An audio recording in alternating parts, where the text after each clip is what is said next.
सासरा आणि बायकोच्या मदतीने जन्मदात्या आईचा निर्गुण खून, कारण ऐकूनच अंगाचा थरकाप होईल. शुक्रवार दिनांक 30 मे 2025 रोजीचा दिवस. ऑस्ट्रेलियामध्ये राहणाऱ्या कल्पना धनाजी ढेरे वय वर्ष 41 यांना त्यांच्या नातेवाईकांचा कॉल आला. आपले नातेवाईक आपणास कॉल का करत आहेत असे मनाशी म्हणत कल्पना ढेरे यांनी मोबाईल उचलून कॉल उचलला. तेव्हा तिकडून तिचे नातेवाईक बोलू लागले, सॉरी हा कल्पना, तुला डिस्टर्ब केलं बघ. अगं आम्ही तुझ्या आईच्या घरी आलोय, पण घरात कोणीच दिसत नाही ग, गेल्या असतील लक्ष्मीबाई असे म्हणतात. कल्पनाही घाबरली, कारण तिने दुपारी 12 नंतर आणखी एक वेळा आईच्या मोबाईलवर कॉल केला होता. तेव्हा तिच्या आईने म्हणजे लक्ष्मी महाडिक यांनी तो कॉल उचलला नव्हता. बराच वेळ रिंग होत होती, पण आई काही फोन उचलत नसल्याने ती अस्वस्थ झाली होती. आत्ताच तर मी तिला फोन केला होता, तेव्हा तिने उचलला होता, पण आता तो काही उचलत नाही असे मनाशी म्हणत त्यांनी मला समजावत कुठेतरी कामात गुंतली असेल, नंतर बघून करेल मला पुन्हा ती फोन असे म्हणत कल्पना ढेरे यांनी मोबाईल ठेवून दिला होता. तेवढ्यात तिच्या नातेवाईकांचा फोन आल्याने आणि त्यांनी घरात कुठे लक्ष्मी महाडिक म्हणजे कल्पनाची आई दिसत नसल्याचे सांगितल्याने ती घाबरली आणि म्हणाली, अहो मी दुपारी 12 वाजता फोन केला होता आईला, मी तिच्याशी बोलली आहे, नंतर पुन्हा फोन लावला, पण तो तिने उचलला नाही. जरा तुम्ही बघता का की ती कुठे गेली आहे? मलाही काळजी लागून राहिली आहे हो, आणि तिचा शोध लागला की मला कळवा सुद्धा. ऑस्ट्रेलियामध्ये राहणाऱ्या लक्ष्मी नारायण महाडिक वय वर्ष 62 यांच्या मुलीने म्हणजे कल्पना ढेरे यांनी आईच्या घरी आलेल्या पाहुण्यांनाच आईचा शोध घ्या म्हणून सांगितल्यावर लक्ष्मी महाडिक हिचे नातेवाईक लक्ष्मी यांचा शोध घेऊ लागले. ते लक्ष्मी यांच्या शेतात सुद्धा गेले. शेतात ते फिरत असताना त्यांना मोबाईल वाजल्याचा कॉल आला. त्या आवाजाच्या दिशेने ते पाहुणे गेले असता पुढील दृश्य बघून त्यांना धक्काच बसला. शेतातील पिकामध्ये लक्ष्मी यांचा मृतदेह पडला होता. डोक्यात जखम झाली असल्याने रक्त वाहिले होते. अतिरक्तस्रावामुळे त्यांचा मृत्यू झाला होता. नातेवाईकांनी लगेच या घटनेची माहिती कुर्डुवाडी पोलीस ठाण्यात दिली. पोलीस निरीक्षक सुरेश चिल्लावार, सहाय्यक पोलीस निरीक्षक Sachin Shinde, police head constable Jyotiram Anpat, Sushant Shinde, Harishchandra Chakane घटनास्थळी दाखल झाले. त्यांनी मृतदेह आणि घटनास्थळाचा पंचनामा केला. लक्ष्मीचा मृतदेह विच्छेदनासाठी पाठवून देण्यात आला.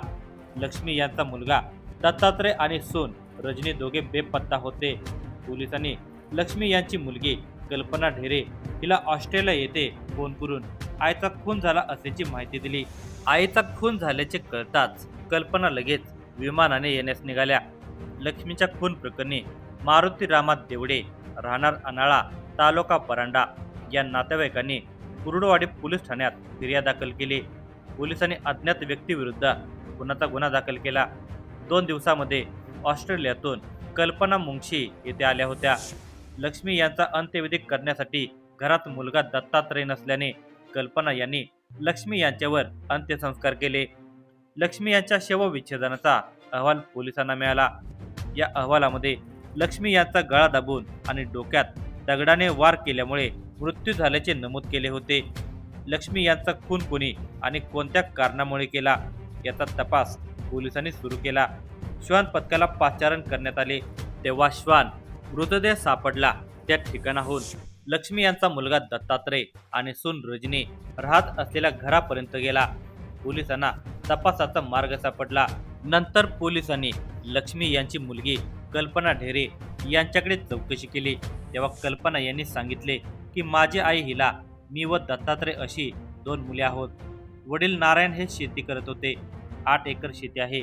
माझा विवाह सातारा जिल्ह्यातील कराड तालुक्यातील शहापूर येथील रहिवासी धनाजी ढेरे बरोबर झाला. सध्या आम्ही नोकरीनिमित्त ऑस्ट्रेलिया येथे राहत आहे. जानेवारी 2023 मध्ये भाऊ दत्तात्रय याचा विवाह रजनी बरोबर झाला. सुरुवातीचे काही महिने रजनी आईबरोबर चांगली वागली. नंतर तिने आईबरोबर वेगवेगळ्या कारणाने भांडण करण्यास सुरुवात केली. एके दिवशी ती आईला म्हणाली, तुमचे कुंकू पुसून टाकीन. ही घटना आईने मला मोबाईलवर फोन करून सांगितली होती. 10 महिन्यापूर्वी माझे वडील नारायण यांचा अचानक मृत्यू झाला. यानंतर रजनीने पुन्हा आई लक्ष्मीबरोबर भांडण करण्यास सुरुवात केली. तिला जेवायला देत नव्हती. त्यामुळे आईने वेगळे राहण्याचा निर्णय घेतला. शेतातच घराशेजारी असलेल्या पत्र्याच्या घरात ती राहत होती. मात्र काही दिवसानंतर भाऊ दत्तात्रयने आईला शेतजमीन माझ्या नावावर कर, खर्चासाठी पैसे दे म्हणून भांडण सुरू केले.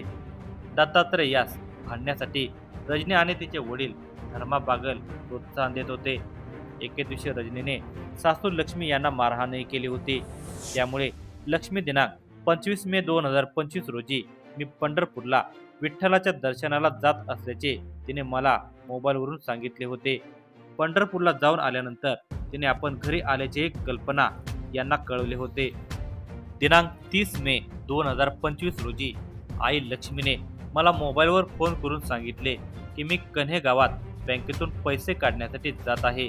त्यानंतर 2 तासांनी कल्पना यांनी तिला पुन्हा फोन केला. मात्र मोबाईलची रिंग वाजत होती. फोन मात्र उचलला जात नव्हता. त्यामुळे मला काळजी वाटली. मावस भावाला फोन करून घरी जाऊन बघ, आई काय करत आहे असे सांगितले.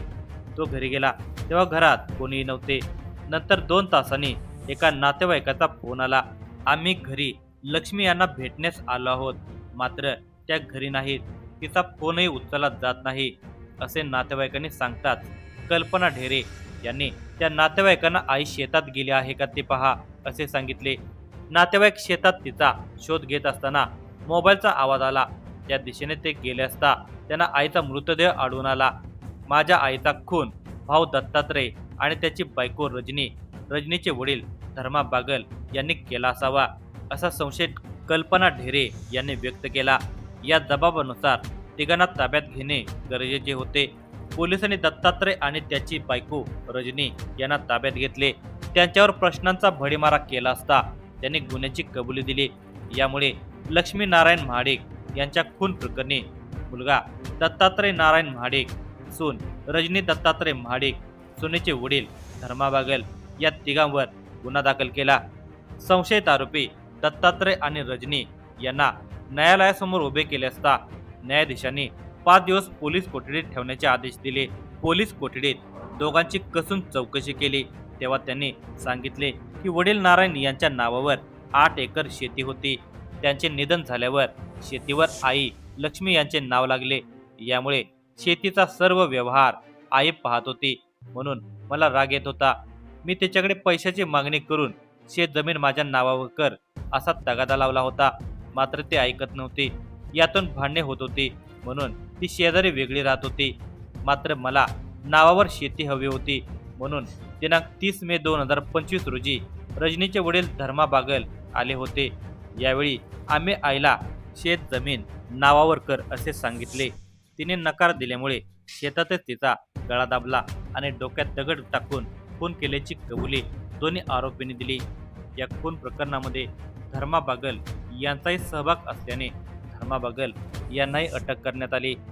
या प्रकरणाचा तपास जिल्हा पोलीस प्रमुख अतुल कुलकर्णी, अप्पर पोलीस अधीक्षक प्रीतम यावलकर, उपविभागीय पोलीस अधिकारी अजित पाटील यांच्या मार्गदर्शनाखाली पोलीस निरीक्षक सुरेश चिल्लावार, सहाय्यक पोलीस निरीक्षक सचिन शिंदे, हेड कॉन्स्टेबल सुशांत शिंदे, ज्योतिराम अनपट, हरिश्चंद्र चाकणे, शिवाजी कांबळे, विवेक नागरगोजे, देवकर यांनी हा तपास पूर्ण केला.